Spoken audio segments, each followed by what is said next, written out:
Hi friends, my name is Karina Bailey. I'm a kindergarten teacher just north of Atlanta, and I'm also an MIE and an MIEE. After the MIE program, I knew I needed to incorporate more Microsoft tools in my class. Personally, I use the Microsoft tools every single day to create new things for my kids, to manage my own life, but then I also create resources for other teachers. But I wanted something my kids personally were going to benefit from. The one Microsoft tool that I believed 5-year-olds could really be proficient with was Skype, naturally, right? So I started the Skype journey full force, super excited to see where this journey took me. Good news, it took me lots of places, saw amazing results, and I want to share those with you today. So our first Skype, well, before we Skyped, I should say, I taught my kids the proper etiquette of how to Skype. What does our voice sound like?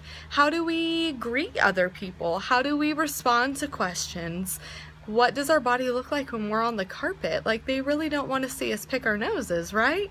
These are things we talk about in a 5-year-old classroom. So we prepared ourselves. We talked about data, how to collect data, how to chart questions that we might have before we get on the call so that if we forget, we can reference it while we're talking. So those were things to prep us, and we did a lot of practice. I did a lot of modeling. Our first Skype call was with my mother-in-law. She lives on a farm in Texas, and we just finished learning about life cycles, and it was Johnny Appleseed week, and we just learned about apples. So I had her pick apples with us while we were on Skype with her, and she fed them to donkeys, and we were able to meet the other Mrs. Bailey and ask all of the questions that we had already generated beforehand. Now, during this call, I noticed a few things. Number one, my class was completely engaged. That's a plus. Number two, I have some autistic kids, and one of them in particular, he shined like crazy. This kid was always asking questions, and he didn't just ask a question. He would stay and wait for the response, and then he would ask clarifying questions. He'd want to know more. And when we got off the call, I decided, okay, if this kid can learn like this, if this is his method of learning, I'm gonna do this every single day. And guess what? I basically did. But I'm a fun, hands-on, exciting teacher. I love to bring amazing experiences to my class.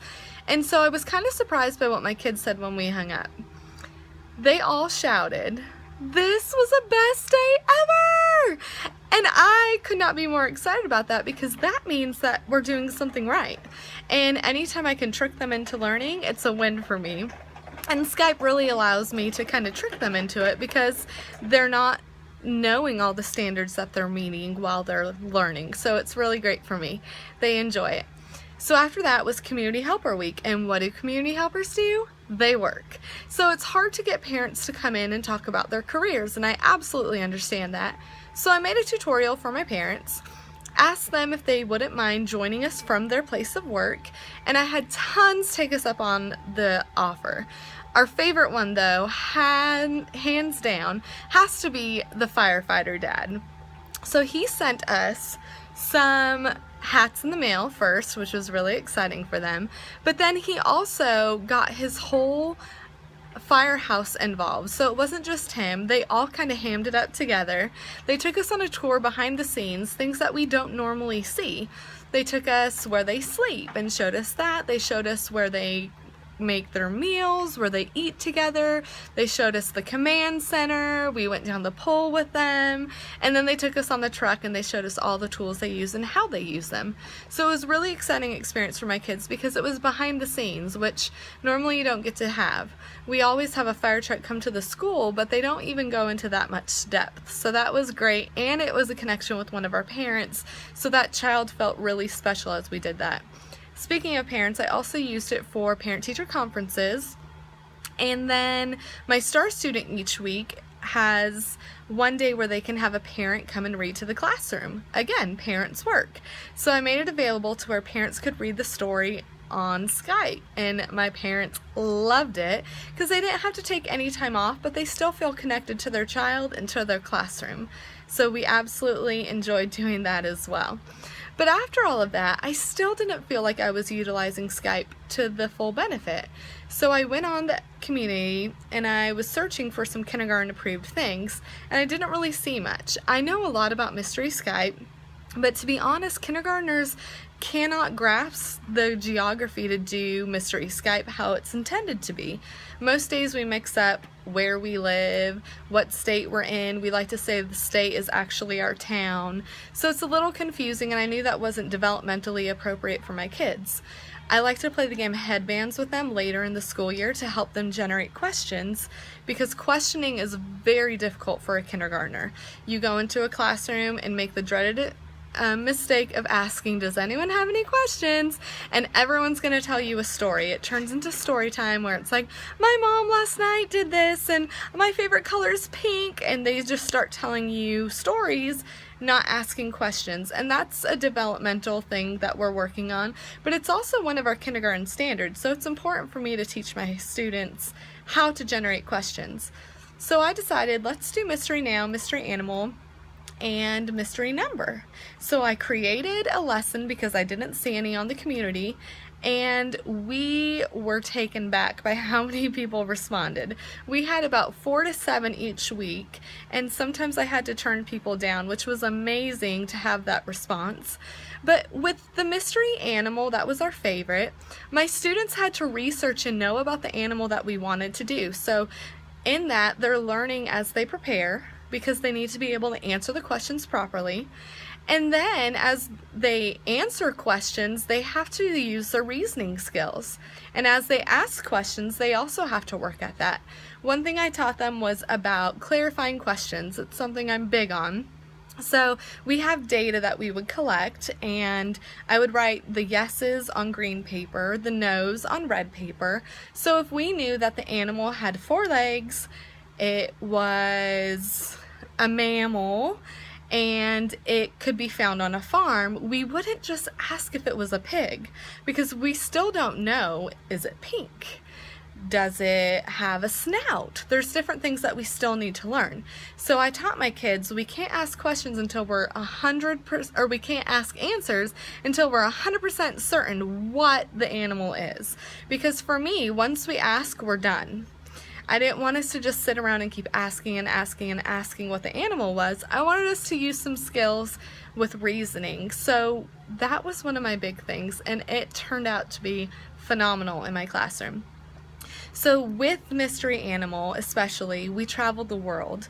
We met with people in our own school, and we got to Skype with our principal. That was lots of fun. We met with lots of people in our own county, in our state, all over the world, and it was a door to open up conversations about culture as well. And my students were able to learn not only like, are there children all over the world just like us, but we also have differences, and we were able to dig into some of those social study themes as well and really expand our learning. Mystery Animal Skype also made my students be able to completely work together as a team. They had to be listening while their friends were asking questions. They needed to be paying attention to the data that was being collected, but they also needed to be patient with other classes as they learned how to use Mystery Skype as well. So we were able to be the first class for a lot of our new friends, and that was exciting because they got to share their tips and tricks, and these are 5-year-olds getting to do those things.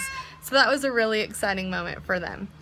When I got to the end of the year though, and this is where it gets really exciting, when I got to the end of the year and I was doing report cards, this was the first time in 10 years of teaching that I could say 100% of my students mastered, not just a few, all of them, mastered listening skills, mastered reasoning, mastered questioning. They were professional as they did it.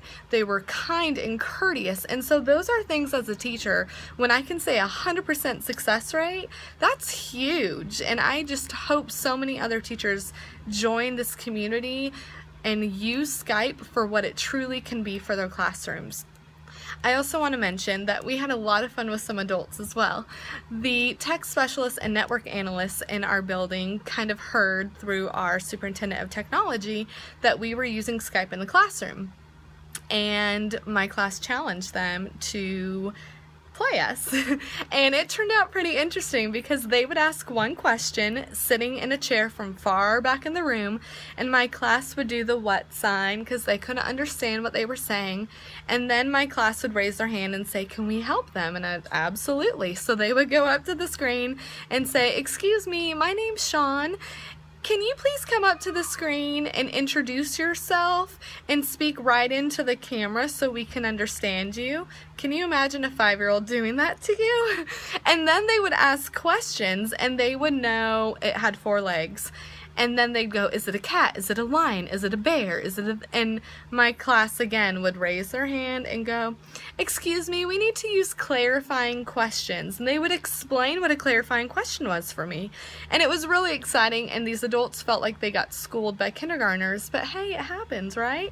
That's what we want our students to do. We want them to be able to replicate what they're learning and show other people how to do it. So that was definitely a win for me. So this teacher here in Atlanta absolutely loves Skype. I'm so incredibly thankful for the opportunity it's given my class to really put wings to our learning. I want to say thank you to you and your amazing team, and I look forward to reteaching my new kindergartners how to use Skype and the adventures it's going to take us on this year. Thanks so much for listening. Hope you have a great day.